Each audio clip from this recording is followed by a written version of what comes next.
เลยมึงเบิ่งแฟนกูนี่เว้ยเอ้ยแฟนกูนี่ยูไซโอ้ยนี่แหละแฟนกูไปทนได้เฮ้ยนี่แรงอ่ะมึงสิแลแฟนกูนี่นะเอ้ยสิเถียงกูมึงกับเถียงแฟนกูนี่โอ้ยนี่หมอนี่เอ้ยมันขาดกูแฟนกูมึงหมวแล้วหมอนี่หมวอะไรกูเฮงมึงงะกูเฮงลบมันหยุดมึงนี่แหละแฟนกูมึงเถียงกันนี่ยังวะถามเขาเลยบอกเขาเชียวมึงบอกกูได้ฮู้เลยแฟนมึงกับแฟนมึงไปแฟนมึงเอาโดดนะแฟนมึงแฟนมึงนะบอกนะแฟนมึงเอาแฟนมึงหมดเลยโอ้ย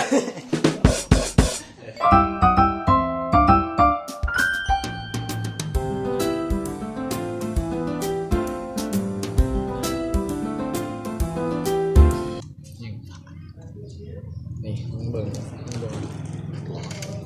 มึงเห็นจะสิกับบริธรรมดาเลยประวัตินี่สุดยอดแต่แบบตกถอนมาจากปูเป็นจะได้ไงกูสิเล่าข่าวเรื่องแล้วแต่ก่อนหันมึงมีกว่าขังคล้องและปูก็หันสีขาขังคล้องเราก็ต้องใส่เรือโดยสารและมือนานฮะโคตรเขาเต็มรับเลยเพื่อผู้ที่ออกไปข้าวนึงพายุเขาขับลุกอับฝ่าเหลืองคนโต๊ะผู้ที่เรือหลมคนตายไปเลยกูยังหลอดวะกูก็จมคนแหลนเลยนี่แหละมักรอดก็นี่แหละประวัติบอยากว่าเรื่องนี้มากเราสูบป่ะจ้างว่าเด็กไรจักแต่กูบ่เชื่อสิเราฟังนึงหมดเสือเมื่อนั้นกูไปจำประสร้างน้ำพอกูขี่รถใหญ่ไปแหละเมื่อนั้นกับพ้นโต๊ะแห้งพายุเขาแห้งกันแล้วมีรถ18 ล้อขี่ทั้งหน้ารถพอกูขี่ไปข้าวหนึ่งเสียงดังตุ้มเลยฟ้าพารถ18 ล้ออ๋อบอรถ18 ล้อย่างแตกเล็กไรลงมาเกือบหักพวกท่านเกือบตายมึงเอ้ยเล็กไรตลกไปเสื้อละบอดิกูเสื้อ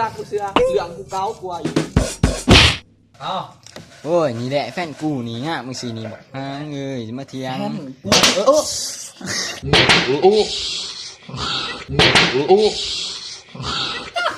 เอามึงก็บริเนี่ย